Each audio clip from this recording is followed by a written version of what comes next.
मेरी राजनीतिक जीवन की शुरुआत तो हल्द्वानी, लखनऊ और नागपुर जैसे अधिवेशनों से मैंने राजनीतिक शुरुआत की है।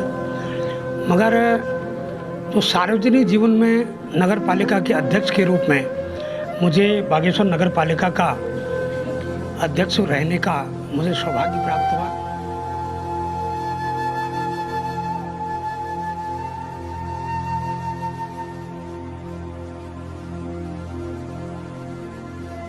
बागेश्वर के विधायक कैबिनेट मंत्री चंदन राम दास अपने चुटीले व मजाकिया अंदाज के लिए हमेशा याद रखे जाएंगे।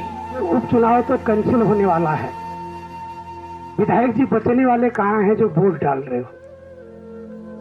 अरे भैया, मैंने लाटू मंदिर भी बनाया, मैंने बागनाथ भी बनाया, मैंने भूमिया मंदिर भी बनाए, मैंने भूत के मंदिर भी बनाए, मैंने कौन से मंदिर नहीं बनाए होंगे।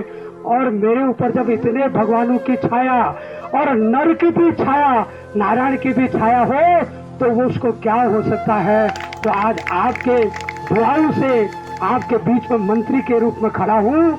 और जो कांग्रेसी तरतर है रसी आजकल पूछो जी काट रही हूँ, काचिन जरा पूछो थी बोलो, पूछो तो कोई कांग्रेसी आया आज? कोई दिखा भाई टाबू वालों इस बीच? कोई नहीं दिखता है। इसलिए अच्छा करो, नेकी में डालो, किसी की बुराई न करो, किसी के बुरे सोचो नहीं, तो स्वयं भगवान भी रक्षा करता है। और मैंने ये प्रण किया है कि जब तक जी और जान दोनों होगी, क्षेत्र के लोगों की रक्षा करूंगा, क्षेत्र के लोगों का विकास में आगे बढ़ के काम करूंगा और लोगों का विश्वास नहीं तोड़ूंगा बल्कि विश्वास बनाए रखूंगा। ऐसे संकल्प के साथ हमने राजनीति की शुरुआत की जो आज सफलता की सीढ़ी आपके बीच में है। मैं अपने क्षेत्र की ओर से माननीय मुख्यमंत्री जी का और केंद्रीय नेतृत्व का भी बहुत बहुत धन्यवाद दूंगा कि जिन्होंने बागेश्वर जनपद को, बागेश्वर विधानसभा को एक मंत्री के रूप में हमको सौभाग्य दिया। मैं आप सब लोगों की ओर से अपने केंद्रीय नेतृत्व का, अपने माननीय मुख्यमंत्री पुष्कर सिंह धामी का भी बहुत बहुत धन्यवाद और आभार व्यक्त। 4 बार के विधायक चंदन राम दास गहरी बात भी मजाकिया अंदाज में कह जाते थे। पहली बार मंत्री बनने के बाद अपने क्षेत्र में आना हुआ और आज मैंने अधिकारियों की बैठक ली। चूँकि गर्मी का समय है, जो पीडब्ल्यूडी की रोडें हैं, जो हमारी सैंक्शन रोडें हैं, जो पेयजल योजनाएं हैं, बहुत सी महत्वपूर्ण योजनाएं हैं जिनको गर्मी से पहले पूरा करना है।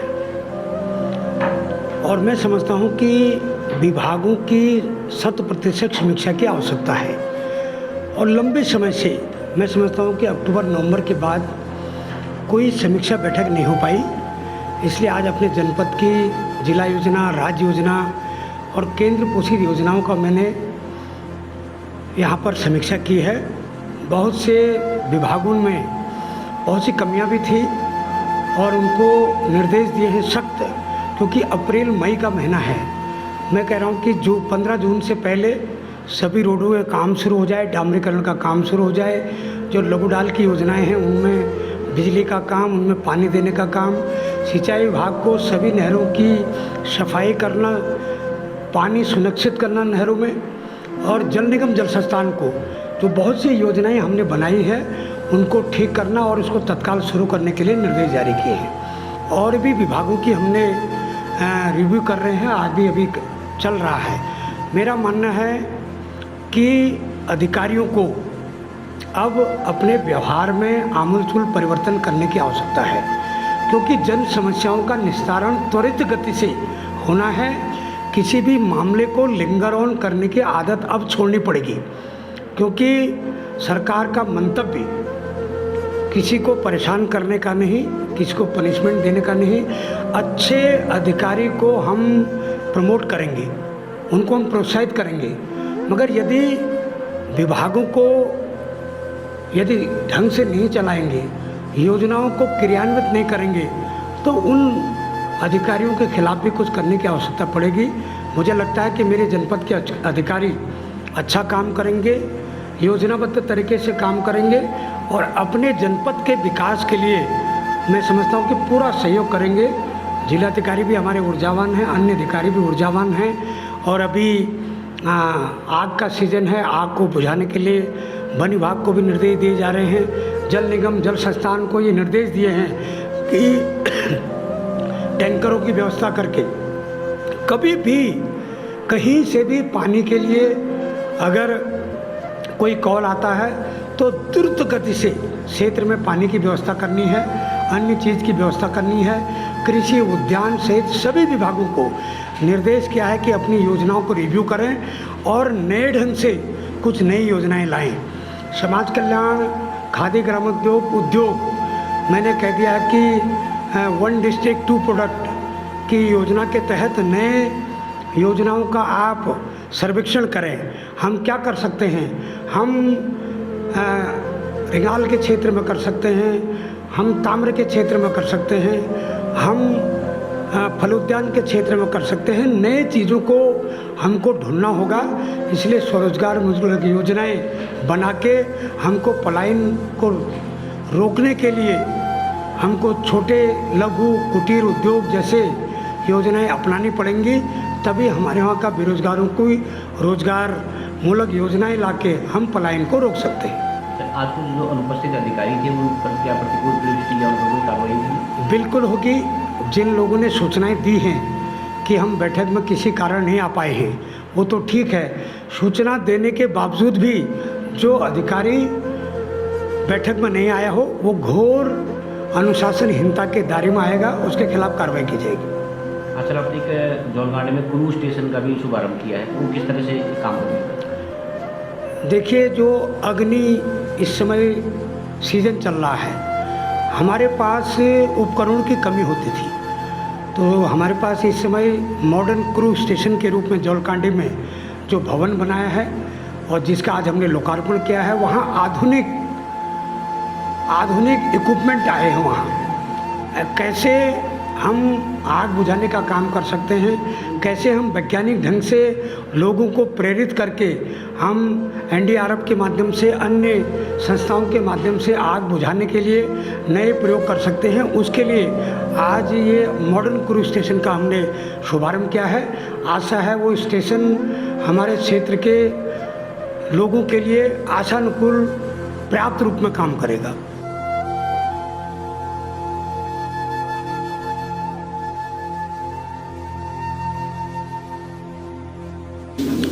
श्री तिलकराज बेहड़।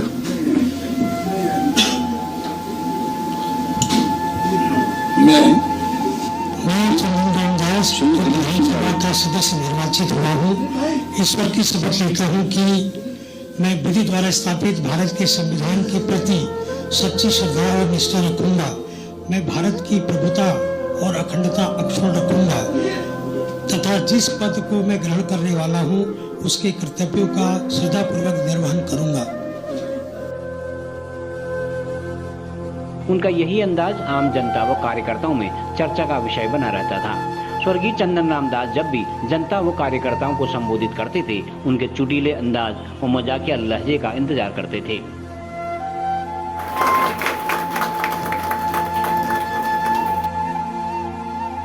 हमारे माननीय मंत्री जी जो कि बागेश्वर के लोकप्रिय विधायक के रूप में, लोकप्रिय नेता के रूप में बागेश्वर की जनता का आशीर्वाद उनको था और वो एक बहुत ही सरल स्वभाव के व्यक्ति थे और उनका आज हम लोगों को छोड़ के जाना हम लोगों के लिए बहुत ही बड़ी, पूरे प्रदेश के लिए, खासतौर पर बागेश्वर विधानसभा के लिए बहुत बड़ी क्षति है। और मैं भगवान से यही प्रार्थना करूंगा कि उनकी पुण्य आत्मा को शांति प्रदान करेंगे, क्योंकि वो एक सरल स्वभाव के और बहुत ही मिलनसार व्यक्ति थे और हमने उनका कार्यकाल देखा है, क्योंकि वो लगातार 4 बार विधायक रहे हैं और इस बार उनको सरकार में मंत्री बनने का अवसर भी मिला था। पर उनका स्वास्थ्य जो है लगातार जो है ख़राब चल रहा था और उनके किए गए कार्य बागेश्वर में सभी लोग याद रखेंगे और जो उनके साथ हमारा जो भी साथ रहा, मतलब बहुत ही मिलनसार रहे और हमेशा उन्होंने पूरा सहयोग किया। जब भी जिस बात की भी हमने उनसे बात करी या कोई समस्या उनके सामने लेके गए तो उनके समाधान के लिए वो हमेशा तत्पर रहते थे और और हमारी बात को बहुत ही गौर से सुनते थे। तो मैं आज पुनः जो है मैं उनके परिवार को इस दुख की घड़ी में जो है भगवान शक्ति प्रदान करे, क्योंकि यह बहुत बड़ा दुख अभी बागेश्वर वालों के लिए है।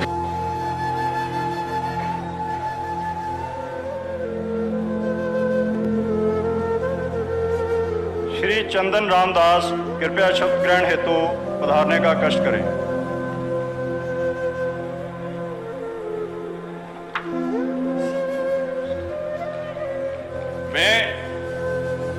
मैं चंदन रामदास ईश्वर की शपथ लेता हूं कि मैं विधि द्वारा स्थापित भारत के संविधान के प्रति सच्ची श्रद्धा व निष्ठा रखूंगा। मैं भारत की प्रभुता और अखंडता अक्षुण्ण रखूंगा।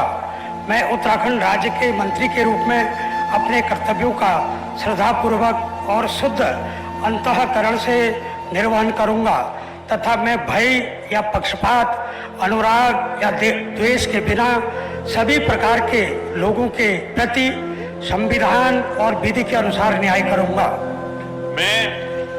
मैं चंदन रामदास ईश्वर की शपथ लेता हूं कि जो विषय उत्तराखंड राज्य के मंत्री के रूप में मेरे विचार के लिए लाया जाएगा अथवा मुझे ज्ञात होगा, उसे किसी व्यक्ति या व्यक्तियों को तब के सिवाय जबकि ऐसे मंत्री के रूप में अपने कर्तव्यों के सम्यक निर्वहन के लिए ऐसा करना अपेक्षित हो, मैं प्रत्यक्ष या अप्रत्यक्ष रूप से संसूचित या प्रकट नहीं करूंगा।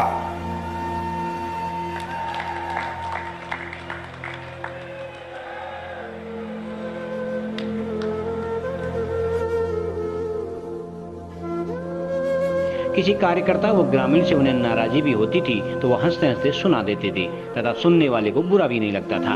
चंद्रराम दास को बेहद नजदीक से जानने वाले लोग बताते हैं कि दास जी के चेहरे पर कभी भी तनाव नहीं दिखता था। अगर वो किसी का काम नहीं भी कर पाते थे फिर भी संबंधित व्यक्ति को खुश करके ही वापस भेजते थे। नगर पालिका में आपका अभिनंदन हुआ है। आपकी राजनीतिक करियर की सही से शुरुआत हुई थी, 97 में आप अध्यक्ष रहे थे।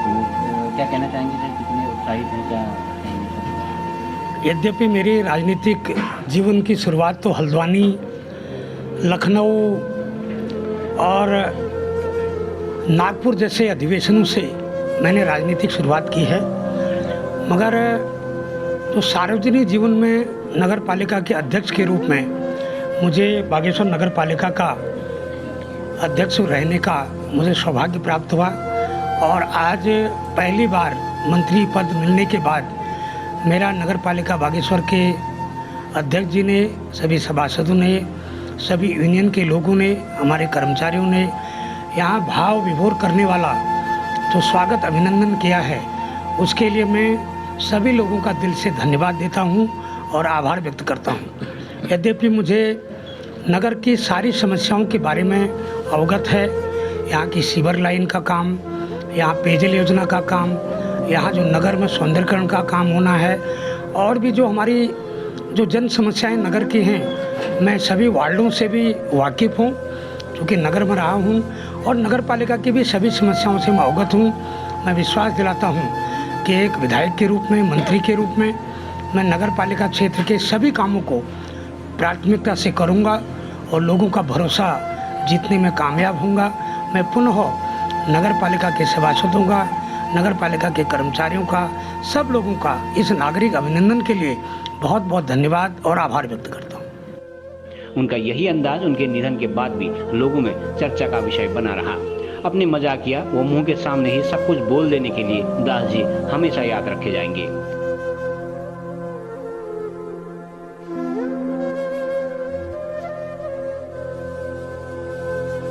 कहा जा सकता है कि तमाम सामाजिक, राजनीतिक और पारिवारिक परेशानियों व तनाव को यहीं छोड़कर दास जी अनंत यात्रा के लिए रवाना हो गए हैं।